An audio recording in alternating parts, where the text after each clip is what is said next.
myself and my brother Tom. One day we went home to our respective partners. We gave them the good news that we've taken the strategic decision to quit our well-paid jobs. And we said, look, we're quitting our jobs, we're going to go sell pea milk, and we were met with just silence, as you would expect. I thought to myself, now there's an opportunity. How could we make things different, making ice cream centre plate? For decades, poor productivity and a lack of investment have upset many economic success stories in the UK. But there are bright spots. Flourishing micro-economies that provide lessons on how to make this work at a national scale.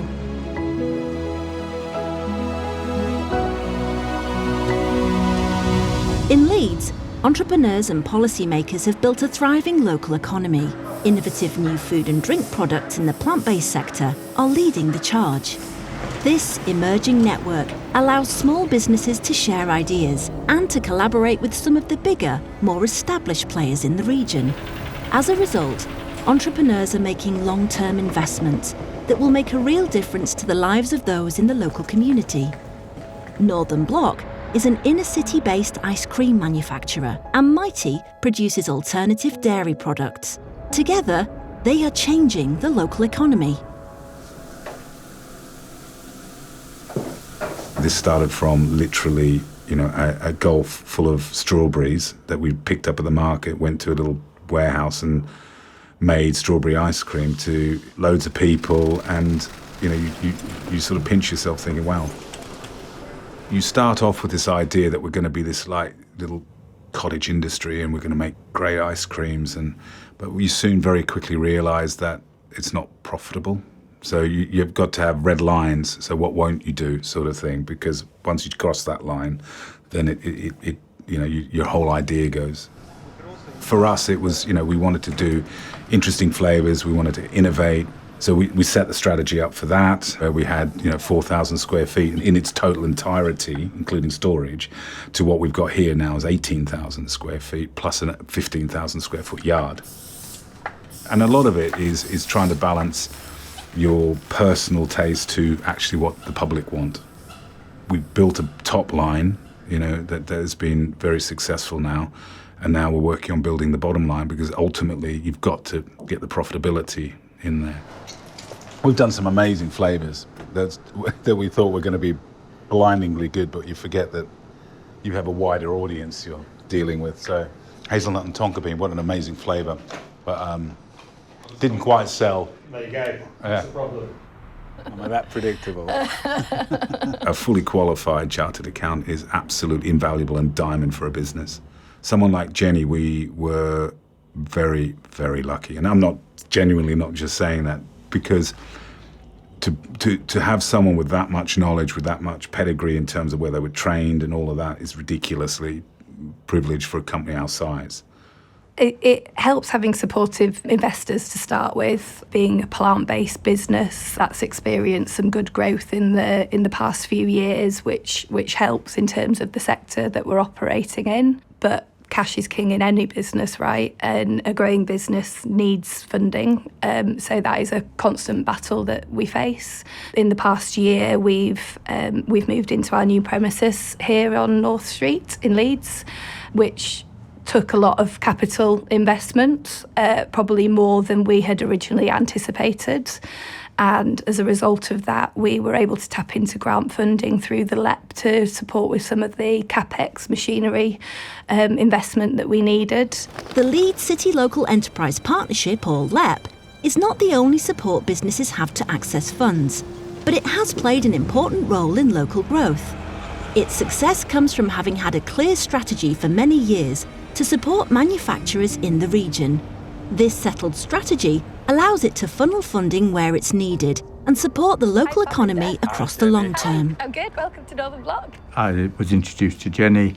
She was keen to kind of continue the support and access any kind of business support that Northern Block could access. I did some work with her, but really she did the bulk of the work and was successful in obtaining a grant towards capital investment. In the West Yorkshire region, we have a number of key priority sectors. such as manufacturing. It's a traditional industry that we want to continue to support and grow. There's a lot of people employed in manufacturing, so by giving them that kind of stability, we can then give them support that's going to be specific to their business. There was an article not long ago calling Leeds the plant-based Silicon Valley, because there are a lot of other startups around here doing a similar thing, and I don't necessarily know why or how it's ended up like that, but obviously when one place starts rolling with something, more and more businesses kind of join forces from that perspective. You know, you've got Northern Block, who are an artisan kind of ice cream manufacturer. You've got places like Morrison's and Asda just on your doorstep, a lot of manufacturing business, Co-op just on the other side of the Pennines. So from a retail perspective, there's a huge talent pool. And it just helps having similar businesses, similar people nearby. To Northerners, who are born and raised in the north, it's nice to feel like you're proud of what you do. The amount of international customers who dial on and say, "Oh, you guys from London?" It's nice when we say, "No, actually, we're from Leeds." Maybe the next generation won't need to think that they have to go to London to get the jobs, that actually the jobs are already here. I joined the business 2 years ago, and at that time we were just over 20 employees, and now we're just under 40. All in the space of less than 2 years. So it has been rapid change for us. At the moment, it's about making sure that as a leadership team, we meet regularly and that we take time out of the business to actually focus on strategy and not the day-to-day. Those at the heart of this success story are clear about the benefits of collaboration in building this microeconomy and the network effects that come from working in related sectors. One of the key reasons that it's been great being around Leeds and around other founders of businesses is actually it's a network and resource of people who can share ideas, who can explain things you might not have known at the start of the journey, and you can help each other. We benefit from being in Leeds because we have other similar brands to ours in the region. For example, we've done a collaboration with Mighty P on one of their products that potentially wouldn't have happened had we not both been in the same region. Some policies have made it easier for companies in the local economy, but many entrepreneurs still feel policymakers could be doing a lot more to encourage entrepreneurship, investment and growth. I think one of the trickiest parts of being an entrepreneur is how much unknowns there are at the start. To the war room, let's do it. It feels like we've got such talent in this country. Could the government be doing more to actually encourage people to start their own businesses? What incentives are there? It was on us to find finance. There were no obvious government schemes or loans we could get to do it. And that meant tapping in, outside of the UK into lots of kind of European investors. It's hard to ignore, climate change is a fact of life. We see the industry continuing to grow on a positive trajectory for the future, which makes investment in the plant-based sector a very sensible decision for a lot of investors these days.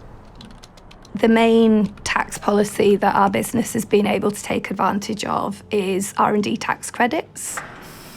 I think it's right that if a business is willing to invest in knowledge advancement and development, that there should be tax benefits to that, not only from a credit basis, but particularly for growing businesses in their infancy, it's actually a cash refund as well, which for us it has been more important in the early years of our development. One of the areas, particularly in the last year, that we've been affected by is staff sickness.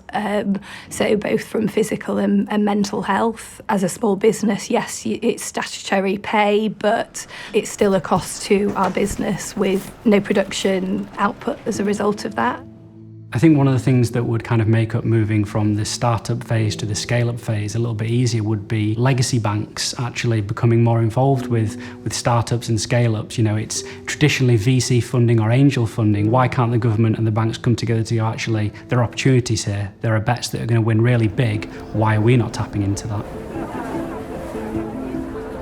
We've got a brand that's nationally recognised, we've got a great team. If you find the right people, anything's possible. I've spent all my working life in the Leeds City region, and I can see the change within the city, the different types of businesses that are now here that weren't here 10, 15 years ago. Who knows where we're going to be in the next 10 years? I think it's very exciting. As far as our ambition goes, I think that's one of the best things you can maybe aim for in life is, how do we better this country? How do we develop businesses and grow businesses? And how do we make sure that from the economy side of it, people are happier in what are trickier and tougher times? So, every day we walk in, it's incredible to see that. Creating a more resilient and productive economy is the best way to improve quality of life across the country. Chartered accountants as trusted advisors and UK business have a crucial role to play.